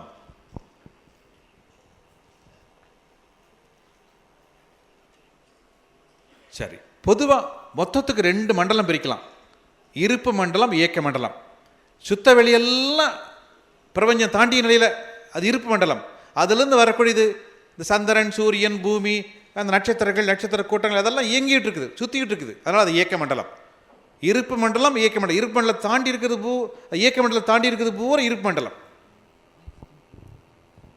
மறுபடியும் அது எப்படி ஒரு கற்பனை, எப்படி அதெல்லாம் சேருது. அந்த விண்ணு தோன்றி அதுக்குள்ளே வேகமாக சுற்றுறது, மெதுவாக சுற்றுறது, அதெல்லாம் ஒன்று சேர்ந்து கடைசிக்கு அந்த மெதுவாக சுற்றுறத மையத்தில் வச்சு வேகமாக சுற்றுறது அப்படியே சுற்ற ஆரம்பிக்கும். டைம் இல்லாமல் கொஞ்சம் வேகமாக போட்டு விடலாம் நமக்கு. இப்போ அந்த மெதுவாக சுற்றுறதை வச்சுட்டு வேகமாக சுற்ற அதை சுற்ற ஆரம்பிக்குது. இது மாதிரி முதல்ல ஃபார்ம் ஆன ஹைட்ரஜன் வச்சுக்கோ. ஒரு எலக்ட்ரான், ஒரு புரோட்டான். புரோட்டானை மையமாக வச்சுட்டு எலக்ட்ரான் சுற்ற ஆரம்பிக்கும். அந்த ஒன்று சேர்ந்த பகுதி தான் ஹைட்ரஜன் சொல்கிறோம். இந்த மாதிரி நிறைய சேர நிறைய வகையான தனிமங்கள் உருவாகின்றன. 2 சேருது, அப்படி 3 சேரும், 4 சேரும், 10 சேரும், 15 சேரும், நிறைய சேரும். இந்த எலக்ட்ரான், புரோட்டான், நியூட்ரான் சேர அதுக்கு வேறு பேர் தரோம். இப்போ இன்னைக்கு விஞ்ஞானிகள் ஒரு 92 வகையான தனிமங்களை சொல்லுகிறார்கள். எல்லாம் இப்படி எல்லாம் பார்த்தீங்கன்னா அது எலக்ட்ரான், புரோட்டான், நியூட்ரான் காம்பினேஷன் தான். அது சேர்ந்தது தான் நம்ம பல வகையான தனிமங்கள் சொல்கிறோம். அப்போ இப்படியே நிலம், நீர், நெருப்பு, காற்று, ஆகாசம் எல்லாம் சேர்ந்து வருது. நிறைய சேர நம்ம அதுக்கு வேறு பேர் கொடுத்துக்கிறோம். இப்போ நிறைவெளியில் விண்சுழல நெருக்குகின்ற உரசல், நிலைவெளியில் எழுப்புகின்ற நேரலைகள் காந்தமாம், மறைபொருளாம் காந்தம் தன் மாத்திரைகள் ஐவகை. அப்படியே ஒவ்வொன்றும் காந்த அலைகள் வெளியே ஓடுது. சும்மா ஒரு பாவனை. மழைக்காதிர் விண்கூட்டம் மாபூதம் 5மாம். 5 வகையான விண்கூட்டம்: நிலம், நீர், நெருப்பு, காற்று, ஆகாசம். இந்த 5 வகையான விண்கூட்டத்திலிருந்து 5 வகையான காந்த அலைகள். நிலம் சொன்னால் வாசனை, நீர் என்று சொன்னால் சுவை, நெருப்பு என்று சொன்னால் வெளிச்சம், காற்று என்று சொன்னால் ஓசை, விண் என்று சொன்னால் அழுத்தம். இப்படி 5 வகையான காந்த அலைகள். மறைபொருளாம் காந்தம் தன் மாத்திரைகள் ஐவகை. அப்படியே காந்த அலைகள் போயிட்டே இருக்கு. மலைக்காதிர் விண்கூட்டம் மாபூதம் 5மாம். 5 வகையான கூட்டம், அதிலிருந்து 5 வகையான அலைகள் வருகின்றன. ஒரு நெருப்பு என்ற நிலையில் எப்படி காந்தம் வரும்? நெருப்பில் பார்த்தீங்கன்னாக்கா காந்தம் எப்படி வரும்? வெளிச்சமாக வரும், வெப்பமாக வரும்.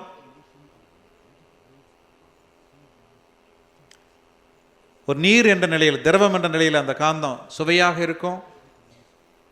அது ஒரு ஜடப்பொருள் என்ற நிலையிலே அந்த காந்தம் வாசனையாக இருக்கும். அது எப்படி ஜடப்பொருளுக்குள்ள காந்த வாசனையாக இருக்கும்? அது எப்படி நம்ம நம்புறது? ஜடப்பொருளுக்குள்ள காந்தம் வாசனையாக இருக்கும், அது எப்படி நம்ம நம்புறது? நீங்கள் நம்புறதுக்கு ஒரு சின்ன ஒரு யோசனை சொல்கிறேன். சாதாரண ஒரு முடியை பிடுங்கி மோந்து பாருங்க, தெரியாது. அது தீயில போடுங்க, அப்போ இந்த வாசனை உள்ளதான் இருக்குது. கொஞ்சம் அணுவை பிரித்து விட்டால் தெரியும். எல்லா ஜடப்பொருளுக்குள்ளும் வாசனை அடங்கி இருக்குது. அது கொஞ்சம் அணுவுக்குள்ள கெட்டியாக இருக்குன்னு தெரிய மாட்டேங்குது, பிரித்து விட்டால் தெரியும். சரி, இப்படித்தான் தோன்றி இந்த பிரபஞ்சமெல்லாம் வந்திருக்கிறது. சூரியன் சுற்றி கிரகங்கள் இவையெல்லாம் இப்படித்தான் தோன்றி தோன்றி தோன்றி அந்த பொருட்கள் அடர்த்தி அதிகமாகி அதிகமாகி அதிகமாகி உருவாகி இருக்கிறது. இதில் நிறைய வரும், நமக்கு நேரம் குறைச்சலாக இருக்கலாம். இப்படி குறைச்சோம். எப்படி இந்த விண்ணு தோன்றுச்சு? எல்லா இடமும் விண்ணு உருவாகுது. அந்த விண்ணு சேர்ந்து உருண்டை சுற்ற ஆரம்பிக்குது. பெரிய உருண்டை விண்ணு பூரா விண்ணாக இருக்குது, சுற்ற ஆரம்பிக்குது. சுத்த சுத்த சுத்த கொஞ்சம் கொஞ்சமாக உள்ளுக்கு விண்ணு காற்று உருவாகுது, நெருப்பு உருவாகுது, அப்புறம் அது திரவம் உருவாகுது, திடப்பொருள் உருவாகுது. இப்படி வரும்போது என்ன ஆகுது? கனமானதெல்லாம் மையத்துக்கு வருது. கனமான பொருள் மையத்துக்கு வரும், லேசானது விளிம்புக்கு போகும். எப்போ ஒரு சுழற்சி வரும்போது பார்த்தீங்கன்னா கனமான பொருள் மையத்துக்கு வரும், லேசான பொருள் விளிம்புக்கு போகும். அப்போ அந்த விண்ணு ஒரே ஒரு உருண்டை விண்ணு உருண்டையாக இருந்தது. சுற்றிட்டு வர வர கொஞ்ச நாள் கழித்து காற்று வந்தது, நெருப்பு வந்தது, நீர் வந்தது, நிலம் வந்தது. அப்போ கெட்டியான பொருளெல்லாம் மையத்துக்கு வந்துருச்சு, லேசான பொருளாக விளிம்பில் இருக்குது. இப்போ மையத்தில் மறுபடியும் சுற்றிட்டு கெட்டித்தன்மை அதிகமாகுது அதிகமாகுது அதிகமாகுது. ரொம்ப நெருக்கம் அதிகமான என்ன ஆகுது? இங்கே சூடு அதிகமாகி மையத்தில் ஒரு பெரிய நெருப்பு குழம்பு மாதிரி வந்துடுது, நெருப்பு குழம்பு மாதிரி வந்துடுது. அப்போ அங்கே நிறைய அந்த அணு ரியாக்ஷன் விளைவுகள் வருது, வெடிக்கிற மாதிரி வருது. அங்கேருந்து வெடிச்சு நிறைய செதற மாதிரி வருது. அப்போ உள்ளுக்கு மையத்திலேருந்து பார்த்தீங்கன்னா எல்லா இதுலேயும் உள்ளே வெடிச்சு செதற மாதிரி இருக்கும். எல்லாத்துலேயும் சூரியனாக இருந்தாலும் சரி, பூமியாக இருந்தாலும் சரி, எதுவாக இருந்தாலும் சரி. அதனால் அந்த மைய பகுதி எல்லாம் பார்த்தீங்கன்னாக்கும் பெரிய நெருப்பாக இருக்கும். இப்போ பூமியில் கூட மையம் பார்த்தீங்கன்னா நெருப்பு தான். அப்படியே போனோன்னா மையத்தில் பூமியில் நெருப்பு குழம்பு மாதிரி தான் இருக்கும். இந்த இரும்பை உருக்கி ஊற்றினா எப்படி ஓடும் நெருப்பு மாதிரி, அப்படி தான் பூமியோடைய மையத்தில் இருக்கும். மையம் பூரா நெருப்பு குளம் மாதிரி தான் இருக்கும். அதுக்கு மேலே தான் பாறையெல்லாம் மிதந்துட்டு இருக்கு, மண் இருக்குது, தண்ணி இருக்குது, அதெல்லாம் அதுக்கு மேலே தான் இருக்குது. அதனால தான் சுற்றும் போது இந்த பாறையெல்லாம் அந்த நெருப்பு குளம்பில் தான் மிதந்துட்டு இருக்கும். பாறை ஆடிச்சுன்னா அதுக்கு பேர் நிலநடுக்கம். இந்த பாறை சந்தில் அந்த நெருப்பு குளம் முட்டிட்டு வெளியே வந்தால் எரிமலை. அப்படி தான் வருது. இந்த பாறை சந்தில் முட்டிட்டு வெளியே வந்தால் எரிமலை. அப்படி முட்டிட்டு வராமல் அந்த இது மட்டும் நடுங்குச்சுன்னா அதுக்கு பேர் நிலநடுக்கம். இப்படி சொல்கிறோம் நம்ம. அப்படித்தான் இது எல்லாம் உருவாகி இருக்குது. அப்படி சூரியன் அப்படித்தான் உருவானது. சூரியன் அப்படித்தான் உருவானது. சூரியன் இல்லாத பெருசாக இருக்கிறனால அவ்வளோ வெப்பம் வரும், அவ்வளோ வெப்பம் வரும். அந்த வெப்பம் வெளியே வரும்போது வெளிச்சமாக வந்துடுது. அவ்வளோ வெப்பம் அதிகமாக இருக்கிறனால வெளிச்சமாக இருக்குது. பூமியிலையும் வரும், ஆனால் குறைஞ்சி போயிடும், மேலே வர வர குறைஞ்சி போயிடும். ஆனால் அதிகமாக தெரியாது. பூமி சின்னதாக இருக்கிறனால கொஞ்சம் வெப்பம்தான் வருது. சூரியன் பெருசாக இருக்கிறனால அதிகம் வெப்பம் வருது. இப்போ பூமியில் உள்ளேருந்து வெப்பம் வரதை நம்ம எப்படி நம்புறது? நீங்கள் காலையில் குளிக்கும்போது உங்கள் வீட்டில் பாத்திரத்தில் வச்சுருக்க தண்ணி எடுத்து குளிச்சு பாருங்கள். போர்வெல் போட்டு போர்வெல்லிருந்து தண்ணி எடுத்து குளிச்சு பாருங்கள். எது சூடாக இருக்கும்? போர்வெல். கீழே என்ன அடுப்பு வச்சா காய்ச்சறாங்க? இல்லை. பூமி மையத்துலேருந்து சூடு வந்துக்கிட்டே இருக்கும், உள்ளே வந்துக்கிட்டே இருக்கும். அதனால் கீழே போக சூடு அதுக்கு இருந்துக்கிட்டே இருக்கும். மையம் போயிட்டோம் எவ்வளவு சூடு அங்கே இருக்கும். சரி, பூமி சின்னது. இதுவே சூரியனுக்கு போனால் அவ்வளவு சூடு அதிகமாக இருக்கும். சூரியனில் பார்த்தீங்கன்னா 14 to 40 லட்சம் டிகிரி சென்டிகிரேட் மையத்தில். சூரியனுக்கு விளிம்பில் 6000 டிகிரி சென்டிகிரேட். சூரியனுக்கு விளிம்பில் 6000 டிகிரி சென்டிகிரேட். அதனால் தக்க தக்க தக்க தக்கன்னு இருக்குது சூரியன் இருக்குது. அப்போ அந்த சூரியன் மையத்தில் வெடிப்பு நிகழ்ந்துகிட்டே இருக்கும். எப்போவுமே பல கோடி அணுகுண்டுகள் வெடிக்கிற மாதிரி நடந்துக்கிட்டே இருக்கும். உள்ளேருந்து தூசி வெளியே வந்துகிட்டே இருக்கும்.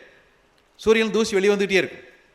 அந்த சூரியன்லேருந்து வெளியே வர தூசியெல்லாம் கொஞ்சம் கொஞ்சமாக சேர்ந்து சேர்ந்து சேர்ந்து சேர்ந்து சேர்ந்து சேர்ந்து பல கோடி வருஷமான முன்னாடி அந்த தூசியெல்லாம் சேர்ந்து ஒரு உருண்டையாக மாறிடும். சூரியன்லேருந்து உள்ளேருந்து வர தூசியெல்லாம் சேர்ந்து சேர்ந்து சேர்ந்து சேர்ந்து சேர்ந்து பல கோடி வருஷமாகி அதெல்லாம் சேர்ந்து உருண்டையாக மாறிடும். அப்படி மாறிய உருண்டைகள் தான், சொல்லுங்க பார்க்கலாம், கரெக்டாக சொல்லுங்க பார்க்கலாம். அப்படி மாறிய உருண்டைகள் தான் கிரகங்கள். புதன், செவ்வாய், பூமி எல்லாம் சூரியனிலிருந்து வெளியே வந்த தூசிகள். பல 1000 கோடி ஆண்டுகள் வெளியே தூசி வந்து வந்து வந்து வந்து வந்து சேர்ந்து சேர்ந்து சேர்ந்து சேர்ந்து உருண்டையாக மாறுது. அப்போ எல்லா கிரகங்களும் சூரியனிலிருந்து வெளியே வந்த தூசிகள் ஒன்று சேர்ந்து உருண்டையாக மாறி இருக்கு. அதே மாதிரி இப்போ பூமி வந்துருச்சு, பூமி உருவாயிடுச்சு. பூமி ஓரளவுக்கு இது சுற்ற ஆரம்பிக்கும், பூமி சுற்ற ஆரம்பிக்கும். இப்படி பூமி சுற்றும் போது மறுபடியும் பூமியில் கனமாக இருக்கலாம் மையத்துக்கு போகும், லேசாக இருக்கலாம் விளிம்புக்கு வரும். அப்போ பூமியை பாருங்கள், மேல் பகுதியெல்லாம் தண்ணி, தண்ணிக்கு மேலே காற்று, தண்ணி கீழே போனால் மண், மண்ணு கீழே போனால் பாறை, பாறை கீழே போனால் உலோகம், நடுவில் போகப்போ கெட்டியான பகுதி. அப்படித்தான் அமைஞ்சிருக்கு பூமியில், அப்படித்தான் அமைஞ்சிருக்கும். அப்போ பூமியின் மையத்திலிருந்து இதே மாதிரி உள்ளிருந்து வெடித்து தூசி வந்துக்கிட்டே இருக்கும், தூசி வந்துக்கிட்டே இருக்கும், பூமி மையத்திலேருந்து வந்துக்கிட்டே இருக்கும். அப்படி பூமியிலிருந்து வெளியே போன தூசியெல்லாம் சேர்ந்து சேர்ந்து சேர்ந்து சேர்ந்து சேர்ந்து சேர்ந்து பல லட்சம் வருஷமாகி அது ஒரு உருண்டையாக மாறுது. Very good. சந்திரன் சொல்கிறோம் இல்லையா, அது ஒன்றும் இல்லை, பூமியிலிருந்து வெளியே போன தூசிகள் எல்லாம் ஒன்று சேர்ந்து உருவான உருண்டை தான் நம்முடைய சந்திரனாக இருக்குது. அது எப்படி சார் பூமியிலேருந்து தூசி வெளியே போகிறத நம்புறது? நீங்கள் நம்பலாம். இப்போ நீங்கள் உங்கள் வீட்டில் நல்லா பூட்டி வச்சுட்டு ஊருக்கு போயிட்டு 10 நாள் கழிச்சு பாருங்கள், தூசி இருக்கும். இருக்குமா? எல்லா கதவும் பூட்டி இருக்கு, எல்லா ஜன்னலும் பூட்டி இருக்கு, ஆனால் கூட்டினா தூசி வருது இல்லைங்களா? அப்போ எப்போவுமே பார்த்தீங்கன்னா உள்ளேருந்து தூசி வந்துக்கிட்டு தான் இருக்கும். அது இயல்பு வந்தால் தான் செய்யும். கண்ணுக்கு தெரியாத வந்துட்டு, கண்ணுக்கு தெரியாது. அப்படியெல்லாம் போய் போய் சேர்ந்த உருண்டை தான் சந்திரன். சந்திரன் இப்போ நம்ம கஷ்டப்பட்டு இங்கேருந்து சந்திரனுக்கு போய் ஒரு ராக்கெட் அனுப்பி அங்கேருந்து 2 கிலோ மண்ணை வெட்டிட்டு வந்து பார்த்தோம்னாக்கும் நம்ம ஊர் ஆளியார் மண்ணாக இருக்கும். ஏன்னா இங்கேருந்து தானே போயிருக்குது, இந்த மண்ணாக தான் இருக்கும். ஏன்னா இங்கேருந்து போன தூசிகள் தான். இப்படித்தான் நட்சத்திரங்கள் உருவாகிறது, சூரியன் அப்படித்தான் உருவாகி இருக்கிறது, சூரியனை சுற்றி கிரகங்கள் அப்படித்தான் உருவாகி இருக்கிறது, கிரகத்தோடு ஒட்டியிருக்க சந்திரன் அப்படித்தான் உருவாகி இருக்கிறது. இப்படித்தான் இந்த பிரபஞ்சம் உருவாகி இருக்கிறது. இப்போ பூமியை பார்த்தோம்னா பூமியில் முதல்ல மேல் பகுதி பூரா தண்ணி தான் இருந்ததாம். தண்ணிக்கு மேலே காற்று, தண்ணி கீழே போனால் மண்ணு கீழே போனால் பாறை கீழே போனால் உலோகம், அப்படித்தான் இருந்தது முதல்ல. பூரா பூமி ஃபுல்லாக தண்ணி தான். இப்போ என்ன ஆகுது, பூமிக்குள்ளே அந்த நெருப்பு குழம்பு இருக்குது பாருங்க. அந்த நெருப்பு குழம்பு சில இடத்துல மூட்டிட்டு வெளியே வருது. நெருப்பு குழம்பு சில இடத்துல பாறைக்கு சில மூட்டிட்டு வெளியே வருது. மேலே தண்ணிக்கு மேலே கொஞ்சம் கொஞ்சமாக அந்த உறைஞ்சி கெட்டியாயிடுது. அப்படியே மலை மாதிரி கெட்டியாயிடுது, பாறையாயிரும். அப்புறம் திருப்பி மழை பெய்யும் போது, வெயில் அடிக்கும் போது அந்த பாறை கொஞ்சம் கொஞ்சமாக உடஞ்சி நொறுங்கி தான் மண் உருவாகிறது. நம்ம நினைக்கிறோம் மண்ணு தானே இதுக்கு என்னன்னு. 1 கிராம் மண் உருவாகணும்னா பல லட்சம் வருஷம் ஆகணும். 1 கிராம் மண் உருவாகிறதுக்கு பல லட்சம் வருஷம் ஆகணும். அந்த வெளியே வந்தது அந்த உள்ளே இருந்து வெளியே வந்து நெருப்பு குழம்பு உருகி பாறையாக மாறி அது மறுபடியும் மலையில் காற்றுல வெடித்து செதறி கொஞ்சம் கொஞ்சமாக தூளாகி மண் வர்றதுக்கு பல லட்சம் வருஷமாகும். அப்படி உருவாகித்தான் இந்த பூமி வந்திருக்குது, மண் வந்திருக்குது. அது எப்படி சார் நீங்கள் சொல்கிறதால நம்ப முடியும்? பூமிக்குள்ளேருந்து தான் உள்ளேருந்து தான் வெளியே மண்ணெல்லாம் நாங்கள் எப்படி நம்புறது? நம்பலாம். இப்போவும் போய் இமயமலையில் பெரிய பாறையை உடைச்சி உள்ளுக்கு பார்த்தா உள்ளுக்கு மீனோட எலும்பெல்லாம் இருக்குது. இமயமலையில் பெரிய பாறையில் மீனோட எலும்பெல்லாம் இருக்குது. எப்படி இருக்குது? இந்த நெருப்பு குளம் பொத்துக்கிட்டு வரும்போது எல்லாம் தண்ணியை கடலாக இருந்தது, அதெல்லாம் மாட்டிக்கிச்சு. இந்த திமிங்கலம் மீன் அதெல்லாம் மாட்டிச்சு. அந்த எலும்பெல்லாம் அங்கே இருக்குது. எங்கே? இமயமலையில் உயரமான பாறையில். நினச்சி பாருங்க. அப்படி உள்ளேருந்து வந்தது அதெல்லாம்.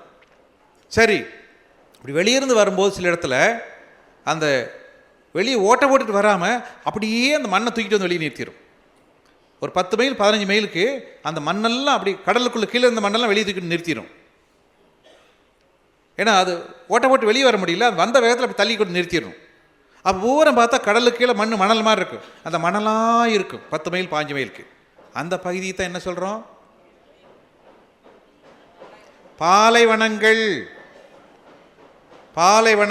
பாலைவனங்கள் எல்லாமே ஒரு காலத்தில் கடலுக்கு அடியில் இருந்தது. அது எப்படி சார் நீங்கள் சொன்னால் நம்ப முடியும்? இப்போவும் பாலைவனத்தில் போய் ஆராய்ச்சி பண்ணி பாருங்கள், கடல் வாழ் மிருகத்துடைய எலும்புகள்லாம் பாலைவனத்தில் இருக்கும். ஒரு காலத்தில் அவையெல்லாம் கடலுக்கு கீழே இருந்தது. அப்படி வரும்போது அப்படியே மண்ணை தூக்கிட்டு வந்து நிறுத்திருச்சு. அப்படித்தான் இந்த பூமி உருவாகி இருக்கிறது. கல் மண் மணல் எல்லாம் இப்படித்தான் உருவாகி இருக்கிறது. சரி, இப்போ நம்ம பூமியை ஒரு கம்பேரிசன் பண்ணி பாருங்க. பூமி, சுக்கிரன், செவ்வாய், புதன், புளூட்டோ. பூமி எவ்வளோ பெருசாக இருக்குது? பூமி தான் பெருசு. அதுக்கு அடுத்தது வந்துச்சா? பூமி தான் பெருசு. அதுக்கு அடுத்தது சுக்கிரன், வீனஸ். அதுக்கு பின்னாடி செவ்வாய், புதன், புளூட்டோ ரொம்ப சின்னது. அது சின்னதாக இருக்கிறதுனால தான் அது கிரகம்னு சொல்ல வேண்டாம், ரொம்ப சின்னதாக இருக்கும்ல. இந்த படத்தை பாருங்கள், குரு, சனி, யுரேனஸ், நெப்டியூன், பூமி. இப்போ பூமி எவ்வளோ சின்னதாக இருக்கு பாருங்க. குரு பார்த்தா பெரிய உருண்டை குரு, அதுக்கு அடுத்த உருண்டை சனி, அடுத்து யுரேனஸ், நெப்டியூன். பூமி சின்னது, பூமியை மாதிரி பல லட்சம் மடங்கு பெருசு. அது பாருங்கள் எவ்வளோ பெருசாக இருக்கு.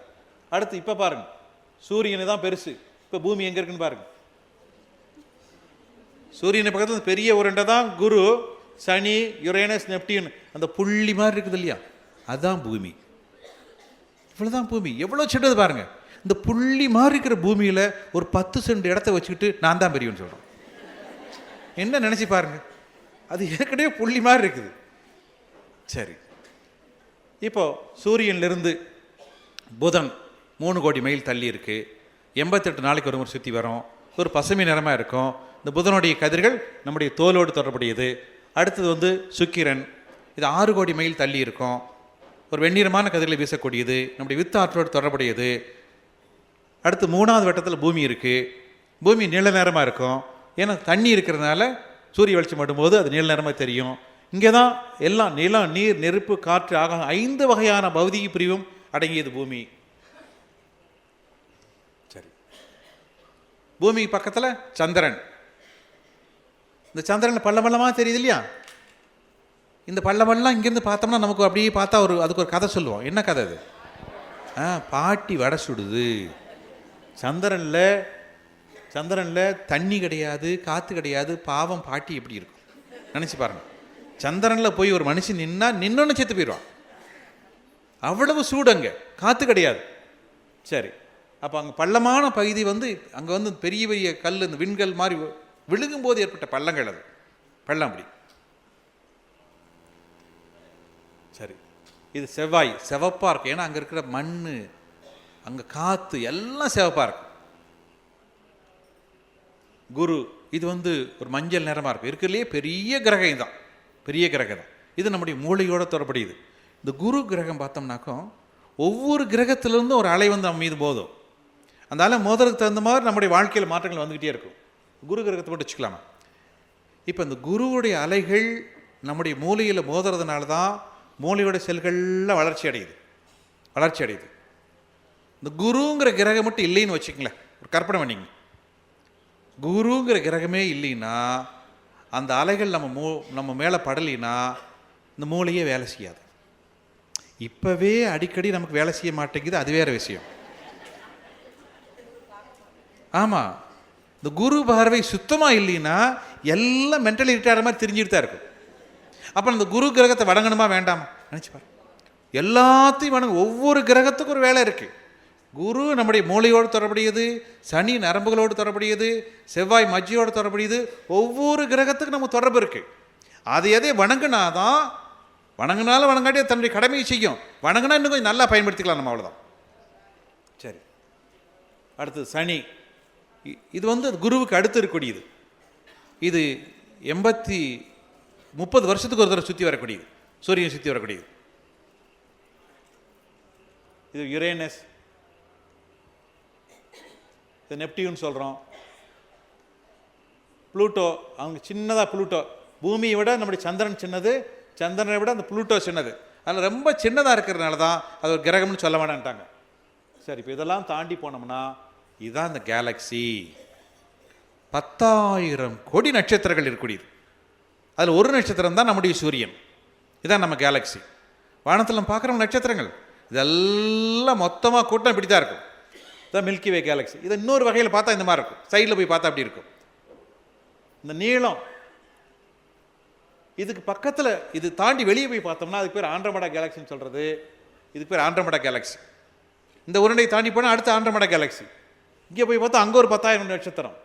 இந்த மாதிரி கோடிக்கணக்கான உருண்டைகள். ஒவ்வொரு உருண்டையும் ஒரு கேலக்ஸி. ஒரு உருண்டைக்குள்ள போனால் கோடிக்கணக்கான நட்சத்திரம் இருக்கும். இதெல்லாம் சேர்ந்தது தான் பிரபஞ்சம். எல்லாம் சேர்ந்தது தான் பிரபஞ்சம். இதையும் தாண்டி போனால் சுத்தவெளி. தாண்டி போனால் சுத்தவெளி, அது எல்லையில்லாத சுத்தவெளி. இப்போ அந்த எல்லையில்லாத சுத்தவெளி எங்கே இருக்கு பாருங்க, எல்லாம் எண்ணி பாருங்க. இத்தனை கோடி மைல் நைட்டெல்லாம் உட்காந்து எண்ணி பார்த்துட்டு வாங்க, எவ்வளோ தூரம் கணக்கு போட்டுக்கலாம். சரி, கொஞ்சம் ஆஃப் பண்ணிடலாம். சரி, இப்போ இந்த சுத்த வெளி இன்னும் கொஞ்சம் நிறைய இருக்குது, டைம் அதிகமாக முடிச்சுக்கலாம் நம்ம.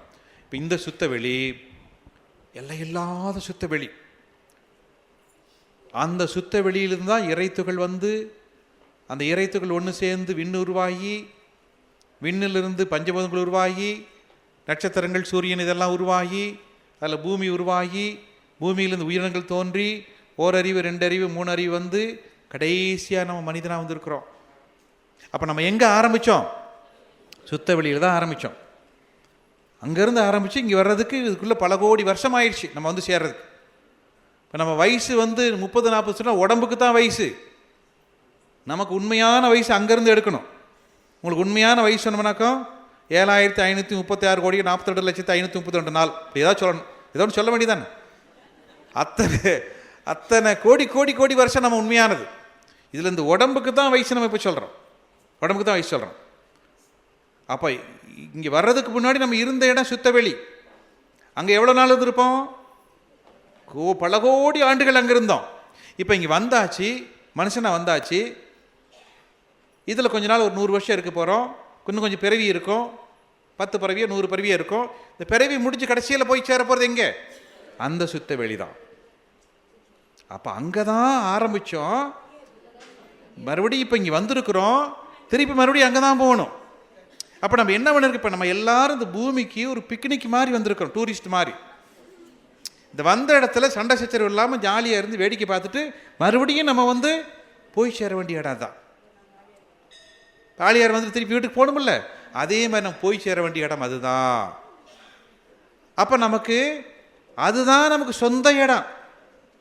பல கோடிக்கணக்கான வருஷமாக இருந்த இடம், மறுபடியும் நம்ம போய் இருக்கக்கூடிய இடம் அதுதான். இது நாடகத்தில் நடிக்க வந்த இடம். நடிக்கிறது பிரச்சனை இல்லாமல் நடிச்சுட்டு, சண்டை சச்சரவு இல்லாமல் நடிச்சுட்டு ஜாலியாக இருந்துட்டு போயிடணும், சந்தோஷமாக இருந்துட்டு போயிடணும். அதுக்கு தான் இந்த வாழ்க்கை. இங்கே வந்து சண்டை போடுறதுக்கோ, நம்ம சங்கடப்படுறதுக்கோ, வருத்தப்படுறதுக்கோ, துக்கப்படுறதுக்கோ இல்லை. இது எல்லாம் இறைவனுடைய கொடுத்த இத்தனையும் பார்த்து வேடிக்கை பார்த்து அனுபவிக்கணும். அப்போ அதுதான் நம்ம சொந்த இடம். நல்லா ஞாபகம் வச்சுக்கோங்க. இங்கே நீங்கள் எத்தனை சென்ட்டில் வீடு கட்டியிருந்தாலும் விட்டு போட்டு தான் போகணும்.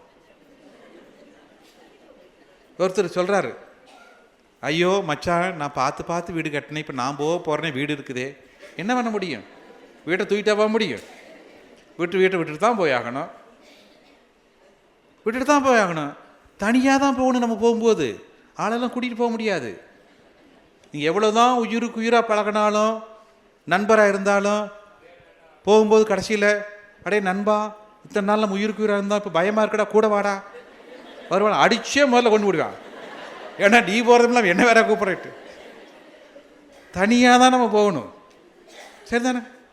சரி, அப்போ நம்ம இடம் அந்த சுத்த வெளி தான். இங்கே என்ன வீடு வாசல் பெருசாக தான் எல்லாம் விட்டுட்டு தான் போகணும். அப்போது அதுதான் நம்ம சொந்த வீடு. அந்த சுத்த வெளி தான் நம்ம சொந்த வீடு. அந்த சொந்த வீடு எத்தனை ஏக்கரில் இருக்குது? எல்லையில்லாத ஏக்கரில் இருக்குது. அப்போ அந்த எல்லையில்லாத ஏக்கரில் இருக்கிற அந்த வீட்டுக்கு யார் சொந்தக்காரங்க? நம்ம தான் சொந்தக்காரங்க. அதனால் இனிமேல் யார் வீடு இல்லை வாசல் இல்லைன்னு சொல்லி புலம்பவே கூடாது. ஆமாம், யாராவது உங்களை பார்த்து என்னையா வாழ்ந்து இவ்வளோ நாள் ஆச்சு, வேலைக்கெல்லாம் போய் ரிட்டையர் ஆகிட்டா ஒரு நல்ல வீடு கட்டலாமே, எப்படி இருக்குன்னு கேட்டால் நீ சொல்லணும், எனக்கு பெரிய வீடு இருக்குதுயா. எங்கே இருக்குது? கையை காமிச்சிடணும். உங்கள் வீட்டை வந்து பார்க்கலாமா?